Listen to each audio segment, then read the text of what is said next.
Now to a story generations in the making. It began during World War II when a Japanese diplomat risked everything to save the lives of thousands of Jews. Fast forward to 2024 when here in Chicago, his relatives met people who are alive today thanks to his courage. You see compassion and helping someone. But for him, we wouldn't be here. Oriha Sugihara and Richard Solomon live a world apart, but their histories will forever bind them together. Oriha's great-grandfather was Chiune Sugihara, a Japanese diplomat stationed in Lithuania with his family as World War II was exploding. He saved the lives of more than 2,100 Jews by issuing transit visas that allowed them to leave Eastern Europe to safety. Rick's father and uncle were two of the lucky ones who got those documents. We were blessed, and he dared to do what was right.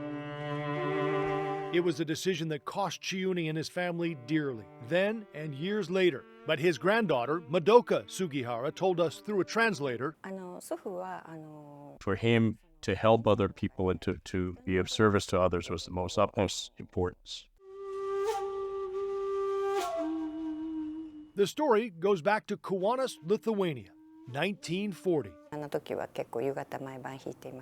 My grandfather used to love to play the piano, and he loved to play, especially he loved to play Beethoven, so he would play late into the evening. But early one July morning, something happened that would change the Sugihara's lives forever. Chiune's wife, Yukiko, wrote about it all in this book. We asked Oriha to read some passages. I could not comprehend the sight before me, a crowd of people in front of our house. I will always remember their faces and expressions. These people were terrified. They were Jews facing certain death at the hands of the Nazis. They pleaded with Chiune to give them transit visas to leave Lithuania. They needed to head east through Soviet territory and Japan, where the visas could be extended while they searched for countries that would take them in. Many hoped to get to the Dutch-controlled island of Curacao, where no entry visas were required. Chiune cabled Japanese officials for permission, writing these words. As a fellow human being, I cannot refuse their requests. Please permit me to issue visas to them. 3 times he was told absolutely not. He did it anyway. He felt he had no choice to do it because he said he had to account to a higher authority, his own God. For more than a month, Chiune, with the help of his family, worked tirelessly, day and night, signing and stamping visas. They were not legal, but amazingly, no one caught on. But what he did in the end cost him his job and his life as a diplomat. He had already made peace with himself that this was not going to be the greatest thing for his career. At one point, he was penniless on the streets of Tokyo. There was no doubt the decision he had made was worth any hardship he endured. Only late in his life did Chiune learn how many people he had saved. I have a daughter, she's 1 year old, and she will live a full life, God willing, and she'll have her own family, and that's all because of Mr. Sugihara. Rick's son, Mark Solomon, belongs to yet another generation of Sugihara survivors. They've made it their mission to keep the story alive. And that's why these documents, visas, records, photos, and more are part of a permanent Sugihara exhibit at the Illinois Holocaust Museum and Education Center in Skokie. Sugihara's story is one that really demonstrates the diversity of people who took a stand, who were what we call upstanders, as opposed to bystanders who really made the choice to do nothing. Rick, a museum co-founder, sees his own story on this wall. His father was issued visa number 299, his uncle, number 27. The Talmud teaches to save one life is to save humanity. He directly saved, it said, about 6,000 individuals. He signed some 2,138 visas, but many were entire families. And with later generations, we're talking in the hundreds of thousands of people. If it were not for the righteous acts of your grandfather and your great-grandfather, I would not be on this stage. Which brings us to a night in late February at the Holocaust Museum's Humanitarian Awards Dinner. Consul General Sugihara dared to do what was right.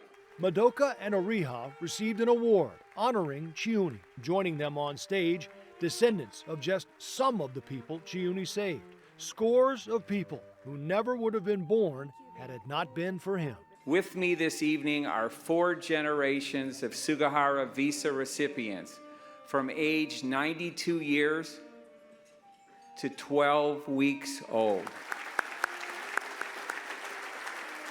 To hear these stories and all that he did, is there one part of it that makes you the most proud? 多くのユダヤ人を助けたことで That I'm still able to become friends with the people and the descendants of the people that he saved. And Mr. Sugihara's gift will continue to grow. It's like planting a single tree and then getting an entire forest. He was the person who looked around him and said, no one else is going to do anything, so I will. I think that is the most beautiful thing, and he has gifted countless people with life. Chiuni Sugihara died in 1986. 2 years before his death, he was honored as one of the righteous among the nations by Yad Vashem, which is the World Holocaust Remembrance Center in Israel. We are deeply grateful to translator Chelin Gluck and to Christina Cooper and Victor Stanislavski for their beautiful music as well. To learn more about the story and the Illinois Holocaust Museum and Education Center, log on to our website, cbschicago.com. I'm so struck by his selflessness, and to see these generations coming together now. It really was a beautiful night. It had to be. And a celebration. And the story in the book goes that Chiuni was throwing these visas out the window of the train as they were forced to leave Lithuania. He didn't know what had happened to the people who had gotten these visas until much, much, much later in life. And he certainly didn't understand the magnitude of how many people he had saved. I was glad to hear that he did have that moment where he at least understood some of it. But seeing those many generations, what a legacy. Thank you for sharing that story, Joe.